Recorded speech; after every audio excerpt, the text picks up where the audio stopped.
سلام پاکستان ناظرین، اس سے پہلے ایک ویلاگ میں ہم نے نئے مالی سال کے متوقع وفاقی بجٹ کے مجموعی سائز اور اس مالی کنٹرول پر بات کی تھی۔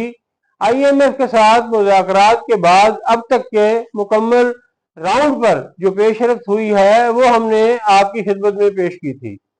آج یہ ویلاگ بھی نئے مالی سال کے بجٹ پر ہی ہے اور ہم بات کریں گے 2025-26 کے لیے عوامی توقعات، ٹیکس نیٹ میں وسعت اور زرعی معیشت کے مستقبل پر۔ ناظرین، جو مالی سال 2025-26 کا آغاز قریب آ رہا ہے، وفاقی بجٹ کے خد و خال بھی نمایاں ہونا شروع ہو گئے ہیں۔ یہ بجٹ محض مالی اعداد و شمار کا مجموعہ نہیں بلکہ ایک قومی لائحہ عمل ہے جو ہر شعبہ زندگی پر اثر انداز ہوتا ہے۔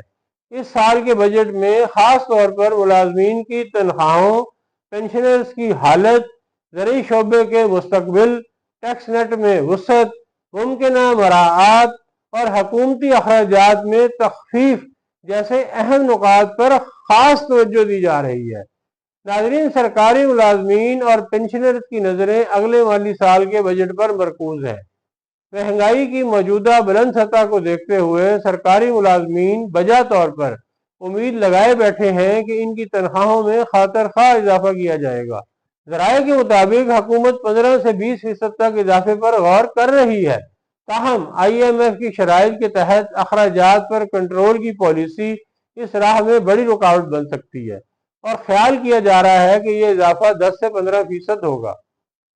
پینشنرز بھی امید کر رہے ہیں کہ کم از کم مہنگائی کے تناسب سے ان کی پینشن میں اضافہ کیا جائے تاکہ بڑھتی ہوئی ادویات، بجلی اور اشیاء خورد و نوش کی قیمتوں کا بوجھ کچھ کم ہو سکے۔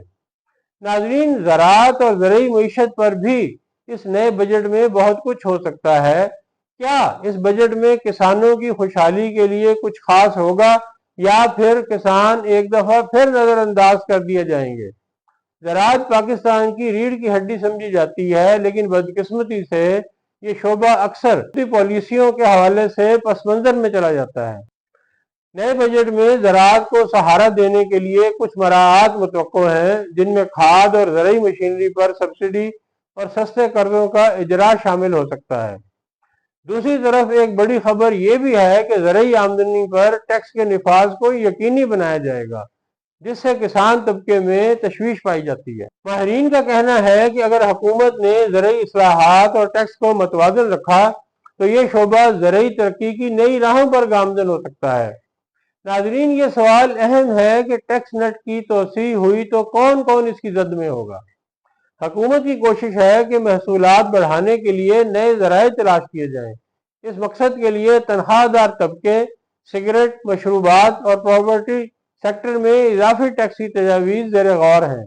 ایف بی آر کو 14,307 ارب روپے کا ہدف دیا جا رہا ہے، جو پچھلے سال کی نسبت تقریباً 1700 ارب روپے زیادہ ہے۔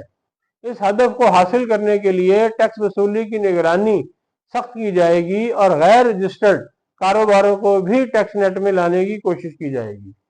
ناظرین، اگر ہم نئے مالی سال کے متوقع بجٹ پر مراعات اور سہولتوں کے حوالے سے بات کریں تو صنعت، ٹیکنالوجی اور ماحول دوست منصوبے اس بار مراعات میں شامل ہو سکتے ہیں۔ ناظرین، جہاں ایک طرف حکومت ٹیکس نیٹ بڑھا رہی ہے، وہیں کچھ شعبہ جات کو مراعات دینے کی بھی خبریں سامنے آئی ہیں۔ تمام قسم کی ٹیکنالوجی، قابل تجدید توانائی اور برآمدی صنعتوں کو مختلف ٹیکس چھوٹ دی جا سکتی ہے۔ گرین سکوپ جیسے منصوبے ملک کی مالیاتی سمت کو ماحولیاتی ترقی سے ہم آہنگ کرنے کا اشارہ دے رہے ہیں۔ اس سے نہ صرف سرمایہ کاری بڑھے گی بلکہ پاکستان عالمی ماحولیاتی اہداف کے حصول میں بھی مثبت کردار ادا کر سکے گا۔ ناظرین، کسی بھی بجٹ میں اس بات پر بہت بحث ہوتی ہے کہ حکومتی اخراجات میں کٹوتی ہوگی یا نہیں، اور اگر ہوگی تو کٹوتی کتنی ہوگی اور کیا حکومت کفایت شاری کو اپنائے گی؟ اس حوالے سے خبر ہے کہ آئی ایم ایف کے دباؤ کے تحت حکومت نے سرکاری اخراجات میں 21.6% سے کمی کر کے 20.3% تک لانے کا ہدف کر رکھا ہے۔ غیر ترقیاتی اخراجات، سرکاری سفر، نئی گاڑیوں کی خریداری اور سرکاری دفاتر کے اخراجات پر پابندیاں عائد کی جا سکتی ہیں۔ اس سے بچت کا تخمینہ 1.5 کھرب روپے تک لگایا جا رہا ہے، جو مالی خسارے کو کم کرنے میں مددگار ہوگا۔ ناظرین، رواں سال کے بجٹ اور اگلے مالی سال کے بجٹ کا تقابلی جائزہ کچھ یوں ہے کہ 2024-25 کے بجٹ میں کل آمدنی 17.8 کھرب روپے یعنی 15.9% جی ڈی پی کا بنتا ہے، اور 25-26 کے بجٹ میں ٹوٹل آمدنی 20 کھرب روپے جو کہ جی ڈی پی کا 15.2% بنتا ہے۔ بجٹ 2024-25 18.9 کھرب روپے کل اخراجات۔ بجٹ 2025-26 26.57 ارب روپے۔ بجٹ 2024-25 محصولات کا ہدف 12.4 کھرب روپے، اور بجٹ 25-26 میں یہ 14.3 کھرب روپے ہے۔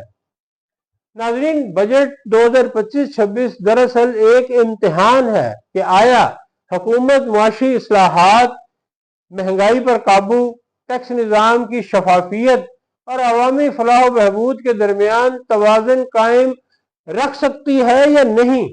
اگر ملازمین کی فلاح، کسانوں کی ترقی اور کم آمدنی والے طبقے کو ریلیف دیا جاتا ہے تو یہ بجٹ معاشی بحالی کی نئی راہیں کھول سکتا ہے۔ ناظرین، آپ سے گزارش ہے کہ اس ویڈیو کو اپنے احباب تک شیئر کریں اور ویڈیو کے کمنٹ سیکشن میں اپنی رائے ضرور دیں۔ تو ناظرین، آپ سے ملاقات ہوگی اگلے ویلاگ میں، تب تک کے لیے خدا حافظ۔